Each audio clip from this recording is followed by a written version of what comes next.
दूँगी मैं। अब अम्मी को 40 रोज़ को मगरिब को खाना रखते नहीं। अब सुबह में अम्मी को खाना रखी जाएगी।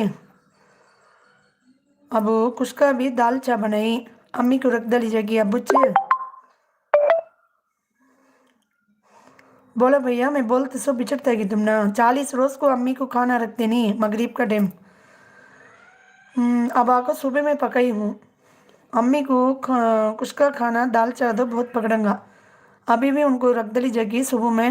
बोलो நிம்மதி எங்கே கிடைக்கும் சொல்லு? நிம்மதி நம்ம மனசில் தான் இருக்குது, மனசாட்சியில் தான் இருக்குது. எங்கே நிம்மதி நிம்மதி என்று தேடி பார்த்தேன், அது எங்கேயும் இல்லை. செல்வம், நிம்மதி நம்ம தான் உருவாக்கிக்கணும், நிம்மதி நம்மளை தேடி வராது. ज़रूर नहीं माँ। हाँ हाँ, अब वो खाना रखी जाएगी।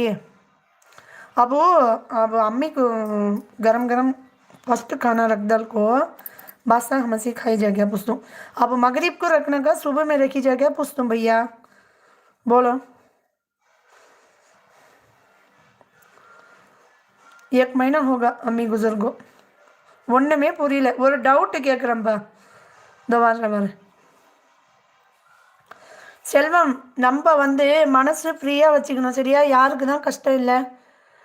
மனிதனாக பிறந்தா ஒன்று பண கஷ்டம், ரெண்டாவது மன கஷ்டம். இது ரெண்டுமே சமாளித்து போகிறது தான் வாழ்க்கையில் முன்னேற்றம். ஓகேவா?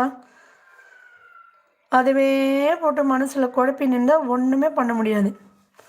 சுகர் பிபி தான் ஏறும் கபகபன்னு. அது பாட்டுன்னு ஒரு பக்கம் இருக்கட்டும், நம்ம பாட்டுன்னு ஒரு பக்கம் இருக்கலாமே. நிம்மதி நம்ம தான் உருவாக்கிக்கணும். எது நம்ம மனசுக்கு நிம்மதியாக இருக்கோ அது மட்டும் செஞ்சால் போதும்.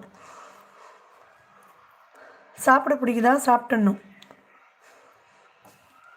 இதெல்லாம் செய்யணும்னு தோணுதா செஞ்சிடணும், கோயிலுக்கு போகணுன்னு தோணுதா போயிடணும். அவ்வளோதான். நம்ம மனசு தான் காரணம்.